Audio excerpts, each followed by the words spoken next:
Salam, hər vaxtınız xeyir. Bu günləri 12 iyul 2026-cı ildə birinci qrupların imtahanına düşmüş sualların izahından başlayıram. Hər birinizə deyir ki, hansı il molekula birləşmənin quruluş halqasında benzol nüvəsi yoxdur? Polistrol, polbutadiyen, lapsan, polipropilen. Bunların indi quruluşunu yazırıq ki, polistrolun quruluşu benzol halqasına CH, CH2N birləşibdir.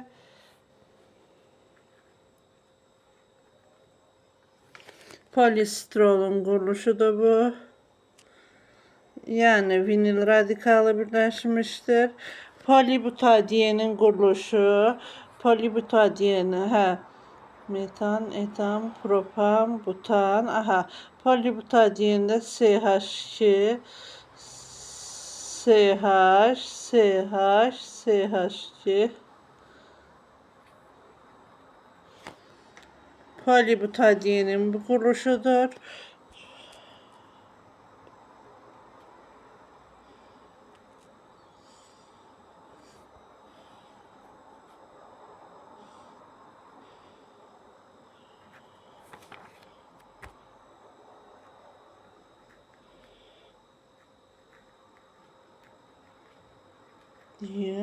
Sonra lapsanla polipropilen qalmışdır. Onların da quruluşunu indi göstərirəm.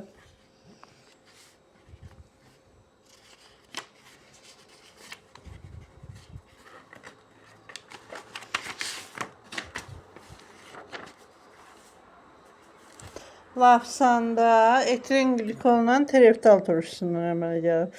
Polipropilen isə quruluşu belə göstərilir. İndi hər birinin quruluşunu göstərdim sizə. Polistrol vinil radikali ilə fenilin birləşməsindən.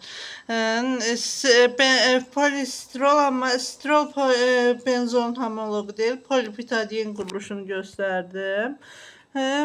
Sonra lapsanın quruluşunu göstərdim. Polipropilenin quruluşunu göstərdim. Benzol halqası olan birinci ilə üçüncüdə benzol halqası var. İkinci ilə dördüncüdə isə benzol halqası yoxdur.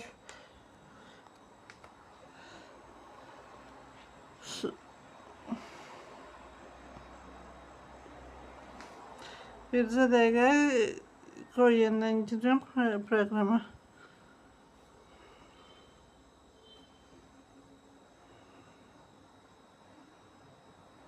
Birinci qrup D variantı. Bircə dəqiqə. Birinci qrup D variantı. Bir də sonra hansı maddənin kükürt reaksiya vulkanlaşmasından rezin alınır? Hər kəs bilir ki, kauçukların kükürt reaksiyasından rezin alınır. Kauçuklara ait izoprendir. Əgər biz kükürdə artıq miqdarda götürəriksə, bu zaman ebonit alınır. 62-ci sual çox asandır.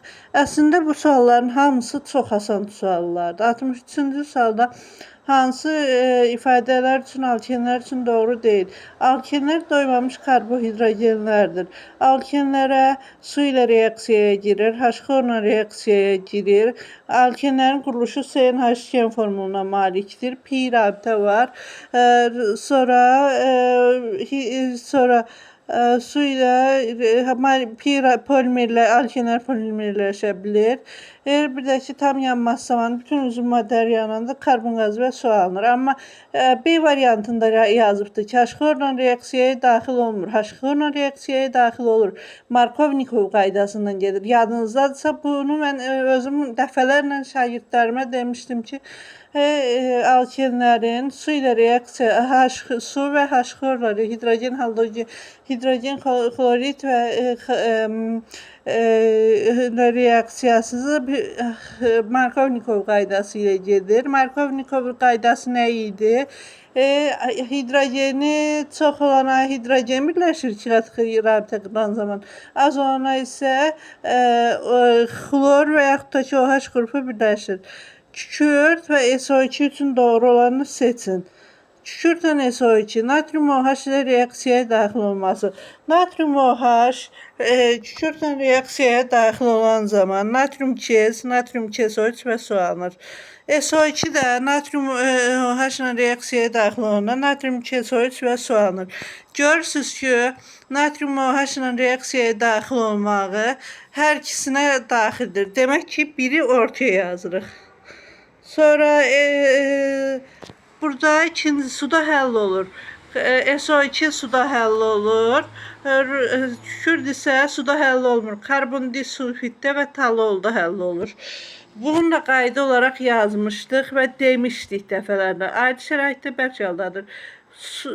Kükürt bərk haldadır, SO2 isə qaz halındadır. Demək ki, 1-in altına 3, üçüncüyə 1, ikinciyə də 2 yazırıq. Sonra oksigen reaksiyaya daxil olma. Həm kükürt, həm də SO2 oksigen reaksiyaya daxil olur. Kükürt reaksiyaya daxil olan zaman SO2, SO2 oksigen reaksiyaya daxil olan zaman SO3 əmələ gəlir. 65-ci sualda natrium OH plus 1 mol H3PO4 ilə x mol natrium OH reaksiyaya girir. Normal duz və su alınır. Normal duzun alınması üçün bilirsiniz ki, H ilə OH sayı bərabərdir. Demək ki, birincidə 3 mol 3 dənə H var. Demək ki, 3 dənə də OH olmalıdır. 3 mol natrium OH. X bərabərdir 3. Sonra 1 mol H2SO4-dən Y mol natrium OH turş duz.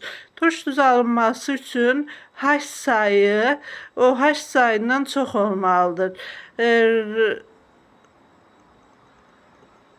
Yəni 1 mol natrium OH ilə 1 mol sulfat turşusu reaksiyaya daxil olan zaman natrium HSO4. Görürsünüz ki, birincidə 2 dənə H var, ikincidə isə OH 1 dənədir. Demək ki, 1-in 1-ə nisbətindədir. Y-imiz 1, X-imiz 3, Y-imiz 1, HPO3 ilə natrium OH reaksiyaya daxil olur. Normal duz və su əmələ gəlir. Görürsünüz ki, HPO3 bir əsası turşudur. Bir əsası turşu ilə natrium hidroksid, bir əsası qələvi duz reaksiyası, bir əsası turşu və bir əsası turşu və əsas arasında reaksiyası zamanı bu zaman normal duz alınır. Demək ki, Z-imiz də 1-dir. 3, 1, 1 doğru cavab 5, 65-də B bəndi. Normal duzda HOH-a bərabərdir. Turş duzda H sayı OH sayından çoxdur. İkincidə də normal duz istəyirdi. HOH-a bərabərdir. Natrium nitratın parçalanma reaksiyası. Bu reaksiyanı 7-ci sinifdə uşaqlara əzbər öyrədirəm ki, natrium nitrat parçalanan zaman natrium NO2 və O2 əmələ gəlir. Argentium nitrat parçalanan zaman argentium NO2 O2 əmələ gəlir.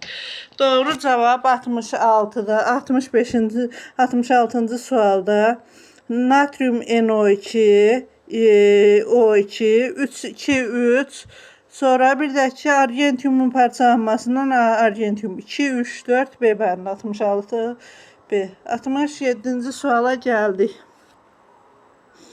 67-ci sualda SH2 5 mol oksigenlə reaksiyaya daxil olub, 4 mol CO2, 2 mol su, bir də ki 2600 kilojol istilik ayrılıb.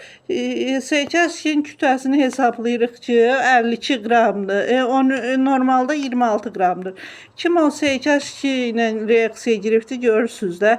52 qram reaksiyaya daxil olan zaman 2600 kilojol istilik ayrılırsa 13 qram reaksiyaya daxil olan zaman nə qədər ayrılır? A yazmışam. A'mız bərabərdə 650. A'nı tapdıq. A'nı tapmaq çətin deyil. Gördünüz, asandır. İndi B'də nədir? 1300 kilojol ayrılıbdır.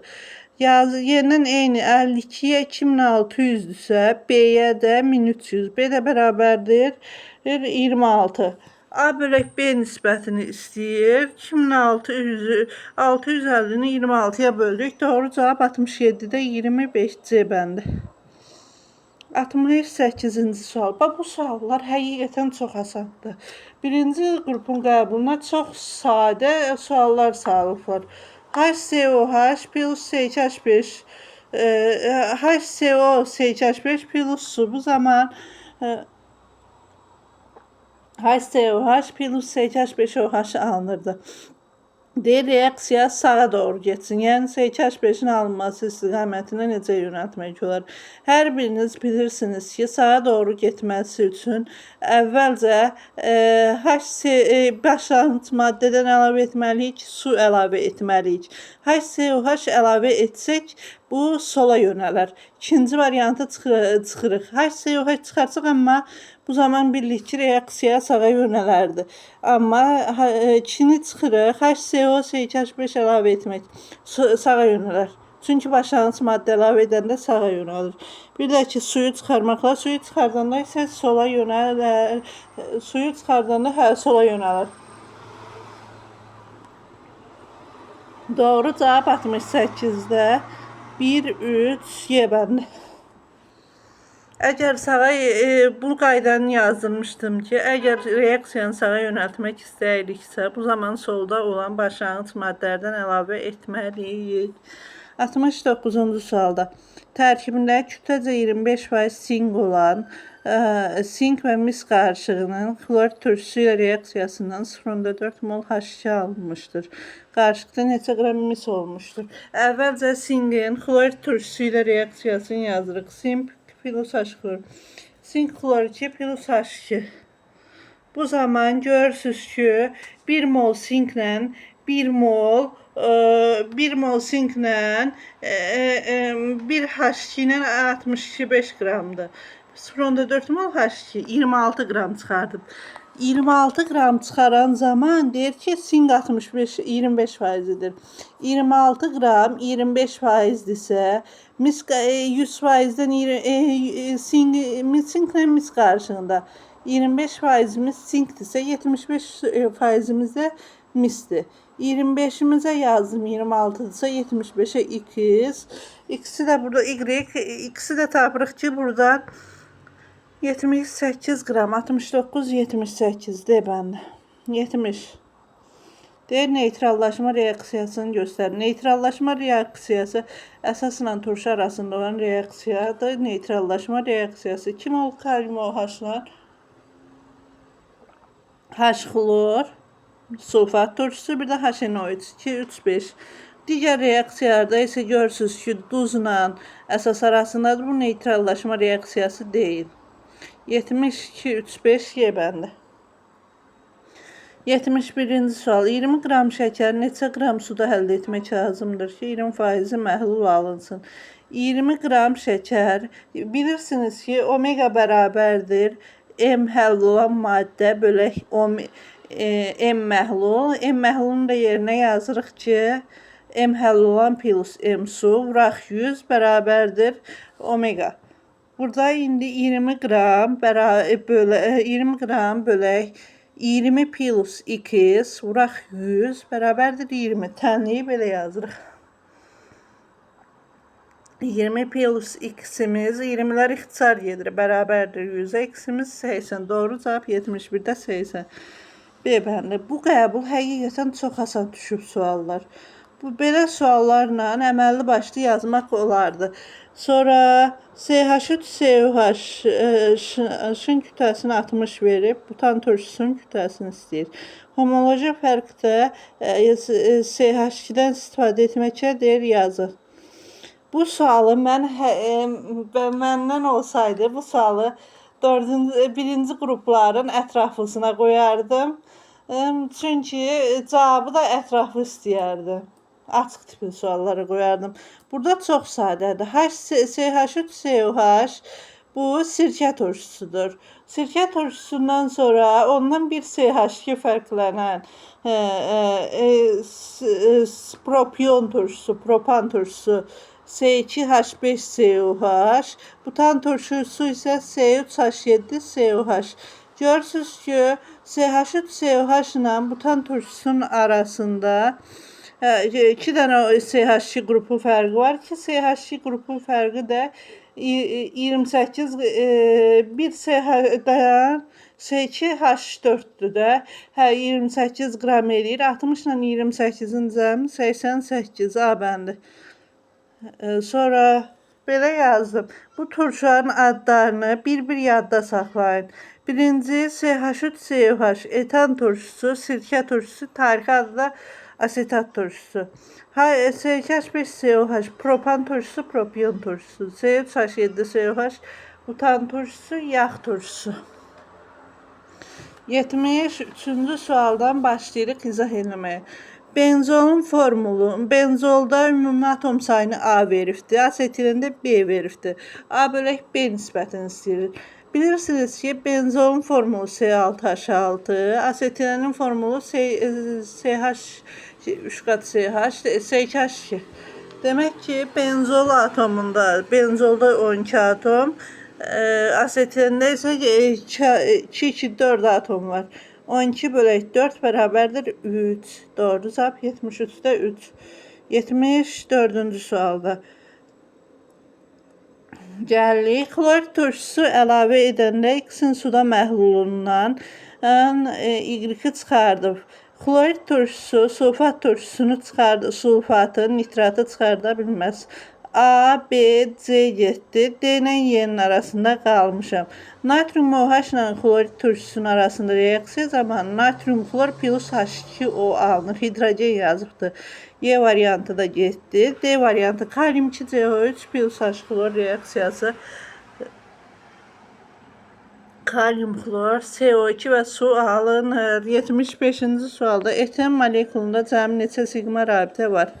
Etilen alkenlərə daxildir, karbohidrogenlərə daxildir. Karbohidrogenlərdə bilirsiniz ki, sigma rabitə sayı ümumi atom sayından bir vahid azdır. Formulu yazırıq C2H4, ümumi 2 ilə 4-ün cəmi 6, birində çıxırıq 5 və yaxud da ki, açıq quruluşunu burada yazmışam. CH2, 2 qat CH2. Bu zaman karbon hidrogen arasındaki 2, 2, 4. Bir de karbon arasında 2 qat rabitədən biri sigma, biri pi'dir. Karbonun biri sigma götürdük. 5 sigma, 1 pi rabitə var ümumi. 76-cı sualda hansı maddələr qaz halındadır? Qaz halında olan maddələri götürürük ki, metal hidritləri adi şəraitdə bərk haldadır. Metalın nəyi varsa bərk haldadır. Litium hidrit A variantı getdi. Kalsium hidrit getdi. Mis oksid getdi. Silisium O2 qumda bərk haldadır. Doğru cavab D bəndi. Karbon qazı, bir də amonyak. 76 D. 77-ci suala baxırıq indi. Şəkil əsasən hidrogen qazı almaq üçün alınan maddələri göstərin. Mis, bax, pasiv metallar xlorid turşusu ilə reaksiyaya getmir. Mis civə getdi ki, bunlar xlorid turşusu ilə reaksiyaya getməyəcək. 77-də. B, D getdi. Aferiumla H-xlor reaksiyaya daxil olan zaman, buraya dəmirin xlorid turşusu, bir də xlorla olan reaksiyanı dəfələrlə əzbərlətmişdim ki, xlorid turşusu ilə reaksiyası zamanı dəmir 2 variantı olar. Ferium xlor 2 plus H2. Amma xlorla reaksiyasından isə dəmir 3 variantı olur. Ferium xlor 3 alınır. Bu arada bu qaydanı da yadınıza saldım. Natrium karbonat ilə nitrat turşusunun reaksiyasından natrium NO3, CO2 və H2O alınır. Dəmir oksidlə nitrat turşusu reaksiyaya daxil olan zaman ferium NO3 və H2O alınır. O reaksiyaları yazmışam, bəli. Reaksiyaları yazmışam. Öz uşaqlarıma bu sualları keçən zaman izah eləmişəm deyə hər biri izahlı şəkildə var məndə. Sonra X-də görürsünüz ki, X üçün 23 nis molekul kütləsi 11 protonu var. Neytron sayını burada A-nın qəbul edibdir. Bilirsiniz ki, proton plus neytron bərabərdir ayır nisbi molekul kütləsi. 11 plus X bərabərdir 23. 11 plus A bərabərdir 23. A bərabərdir 12. Neytron sayını 12 qəbul elədik. Y üçündə 12 neytron varsa, Y-ın da 12 neytronu var. Demək ki, Y-in protonumuzun sayı da 12'dir. Y-in ayağına da 12 yazdıq. Yəni X üçün 11 proton, 12 neytron, elektronu izah edəcəm. Y üçünsə 12 proton, 12 neytron var. Bu hissəni dedik və 24 alındı. Sonra elektron sayını bilirsiniz ki, protonla elektron arasında düstur var ki, proton minus elektron bərabərdir D yük. 11 minus B bərabərdir 1, müsbət 1. Çünki görürsünüz ki, X müsbətdir. B bərabərdir 10 alındı. Və yaxud da ki, mən bunu görürsünüz ki, 11 manat cibinizdə pul var idi. 1 manat dostunuza borc verdiniz. İndi cibinizdə nə qədər pul oldu? 10 manat. Elektron sayını əgər plus 1-dirsə borcu siz verirsiniz, sizin cibinizdən çıxır. Minusdursa sizin cibinizə gəlir yük. Katyon olanda sizin cibinizdən çıxır, anion olanda isə sizin cibinizə gəlir. Bilirəm ki, bir çox insanlar həmin o hissəni izah eləmir. İzah eləyəndə belə üstündən keçilir. Amma mən görürsünüz ki, hər bir sualı dəqiqliyi ilə izah elədim. İnternetim yox idi deyə bu aralar bu sualları bir gündə canlı açacağım. İnternetim düzəlsin, canlı açacağım. Hər bir sualı bir-bir izah edəcəm. Sonra B-mizi də 10 tapdıq. 12 protonumuz var. 10 dənə elektronumuz var. Yükü necə tapa bilərik? Proton minus elektron, 12 minus 10 bərabərdir müsbət 2, Y bəndi. Bax, bu sual, 79-cu sual çox sadə sualdır. Kalsiyumla fosforun reaksiyasından kalsiyum fosfid alınır. Kalsiyum fosfid də C bəndi. Hər biriniz bilirsiniz ki, oksigensiz duzlar sonu id ilə bitir. Sonu id ilə bitən də yalnız kalsiyum fosfiddədir. Sonra 80-ci suala keçdik. 1 mol natrium 2SO4-ün tam dissosiasiyasında cəmi neçə mol iyon əmələ gəlir? Natrium 2 sulfat bilirsiniz ki, bir əsaslı duzdur. Normal duzdur. Natrium sulfat normal duzdur. Normal duzların dissosiasiyası bir mərhələli gedir. Qayda kimi demişəm ki, normal, iki qat və qarışıq duzlar bir mərhələli dissosiasiya edir. Natrium 2SO4 dissosiasiya edən zaman 2 mol natrium, bir də SO4 2 mənfi qalır. Yəni, əmsal olaraq 2 mol natrium, bir də SO4-ün qarşısındakı birində cəmi 3 mol elədi. 80-ci sualda doğru cavab 3 C bəndi. 81-ci sualda 0,3 mol CO2, bir də 0,2 mol N2-dən ibarət qaz qarışığında molekular ümumi sayını hesablayın. 0,3 mol CO2-də, bir də 0,2 mol N2-də. Cəmi 0,5 mol atom elədi. 0,5 mol elədi. Moldan molekula çevrilmək üçün bilirsiniz ki, Na-ya vururuq. 0,5 molu, Na-nın da qiyməti 6,2 vururuq 10^23-ə. 0,5 6,2 vuraq 10^23-ə vuranda 3,1 vuraq 10^23 eləyir. Y bəndi. Spiritin formulunu müəyyən edin. Bax, bu sual nədir? Çox sadə sual. Spiritin formulu SH5OH, etil spiriti. SH4 alkendir və yaxud da SH4 alkendir. Başqa heç nə ola bilməz. SH2 asetilin, SH6 alkan, yəni etan, CH3COH isə CH3COH etan turşusu, CH3COH etan turşusudur. 82-ci sualda getdi. Etan turşusu və yaxud da ki, sirkə turşusu. 83-cü sual. Bax, 83-cü sualın kalium nitratın parçalanması reaksiyasını mən nə vaxt demişəm, hansı sualda demişəm, kalium nitratın parçalanması reaksiyasını. 66-cı sualda. Natrium nitratın parçalanması, kalium nitratın parçalanması. 2 mol kalium NO3 parçalanan zaman 2 mol kalium NO2 plus 1 mol O2 alınır. Doğru cavab 83-cü sualda 1 mol O2.